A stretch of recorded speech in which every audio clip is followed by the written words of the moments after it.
Podemos llamar de crisa, eh, muy bien, las posiciones. Muito bom ouvir, né, uma densidade muito grande, e é claro que as pessoas falaram de lugares diferentes, né, então alguns abordaram mais os processos de reforma que estão acontecendo, os esforços que vêm sendo empreendidos, dependendo do lugar de fala, as apresentações foram distintas, mas eu anotei alguns pontos que são comuns, assim, que se destacam, né, de um lado, em relação aos problemas que os sistemas enfrentam, e de outro, no que diz respeito aos grandes desafios, alguns dos quais a Lúcia até já destacou, né, das falas.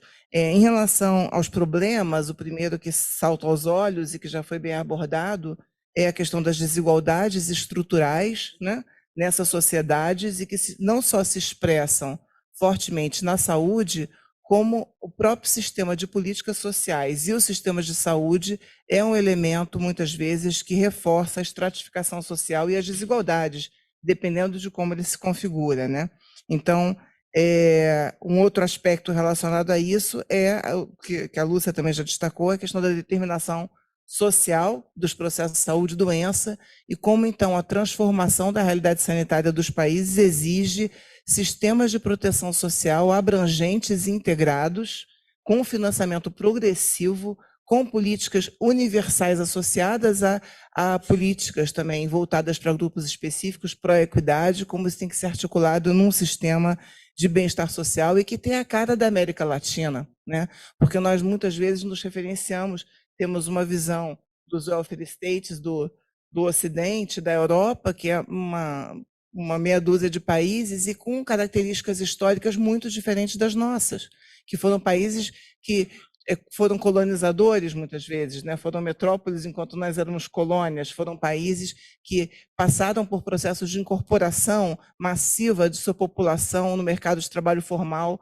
uma condição que nós nunca tivemos. Nós temos uma força de trabalho em vários dos nossos países, a formalidade do trabalho não chega a 50% da população, então a incorporação via trabalho não é possível como única via, né? Ou temos que radicalizar a incorporação via trabalho, mas não pode ser um sistema de proteção social ancorado na lógica do seguro social e na lógica contributiva, como os nossos historicamente foram, né, estruturados.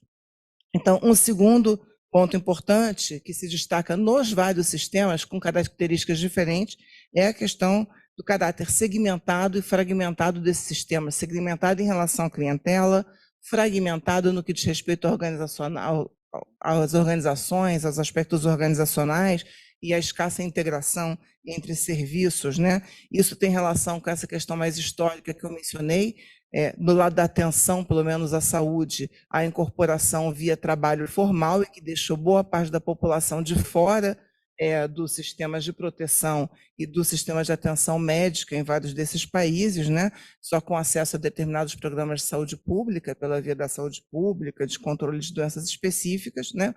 Mas que as reformas também, a partir dos anos 80, várias das reformas aprofundaram esse aspecto da segmentação e da fragmentação, como foi citado aqui o caso do Chile nos anos 80, com a reforma que criou lá a ZISAPRE, né, e FONASA, o caso da Colômbia nos anos 90, com pluralismo estruturado, e a reforma mexicana dos anos 2000, com a criação do Seguro Popular de Saúde, todas elas sobre o argumento de aumento da cobertura da população que estaria excluída, mas todas elas servindo como elemento adicional para reiterar a estratificação social, a segmentação e as desigualdades no acesso à saúde, sem resolver os problemas estruturais que estavam colocados nos sistemas de saúde na sociedade, como as apresentações bem ilustraram, né?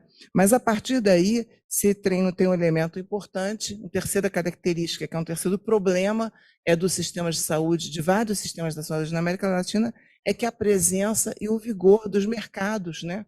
Mesmo, assim, principalmente nos países, obviamente, que têm uma economia mais forte, que tem segmentos mais elitizados, mas em todos tem um movimento forte de entrada do setor privado sob distintas características, e sempre fomentado e subsidiado pelos estados, ou pelas reformas empreendidas pelos estados nacionais, né? Não é uma separação, não existe a separação, Estado-mercado, que existe são as formas de relação, obviamente, Estado-mercado que se configuram historicamente. Então, No caso brasileiro, desde os anos 60, esse fomento ao setor privado vigoroso e que é muito difícil de reverter ao longo da história.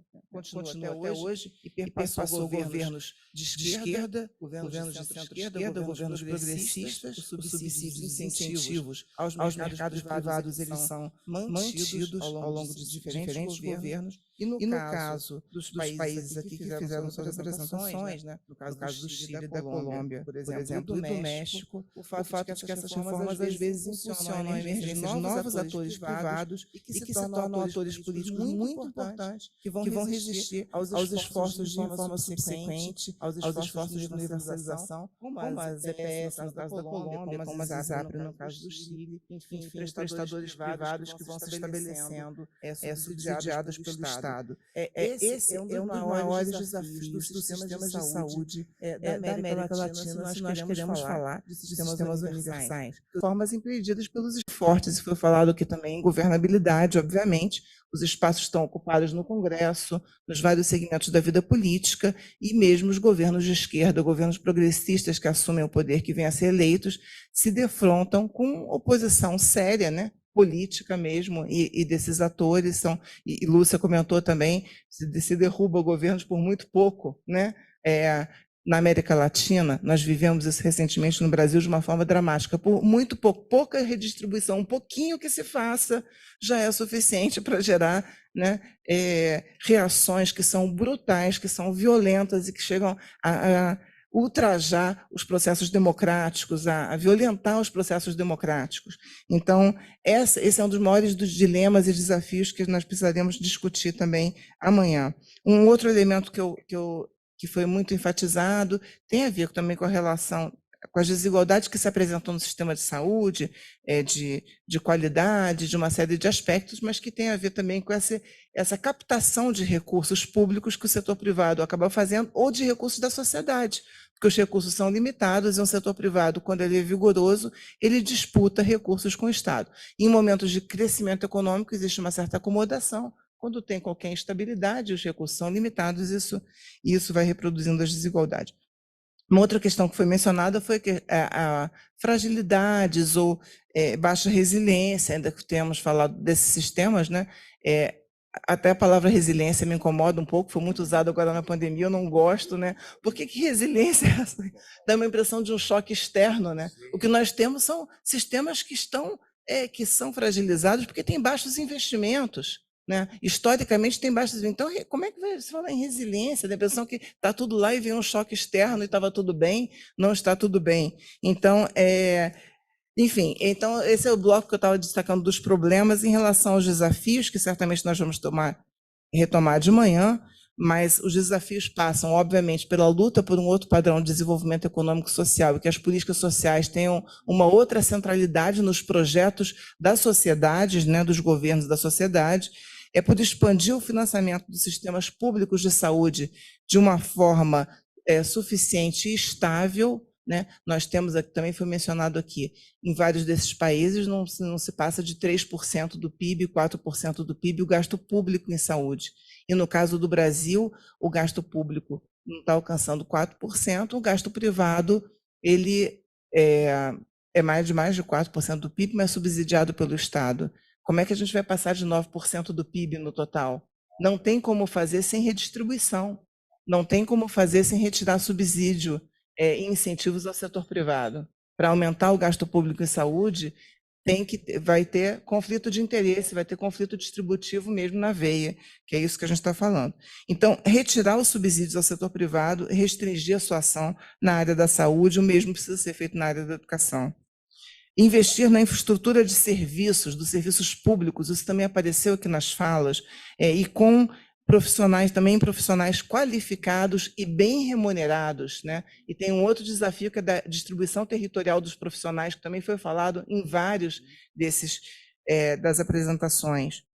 Investir na ciência e também na provisão de insumos e tecnologias relevantes para a saúde, que é um outro ponto importantíssimo. Nesse sentido, eu quero retomar que foi falado também, acho que pelo Mário, sobre a questão do complexo médico-industrial, como isso surgiu na obra do Ézio Cordeiro, numa perspectiva crítica, algumas décadas atrás, e hoje em dia você tem uma aposta numa possibilidade virtuosa disso, mas o desafio disso, para pensar em complexo econômico e industrial da saúde, com uma combinação virtuosa entre econômico e social, é um outro desafio imenso. Isso é possível, né? Mesmo quando a gente fala em indústria nacional, qual o interesse dos empresários nacionais, o que que eles olham, o que que eles estão, como é que a gente faz isso de uma forma virtuosa, voltada realmente para o bem-estar, para a saúde da população. Não está dado que isso pode ser feito, né?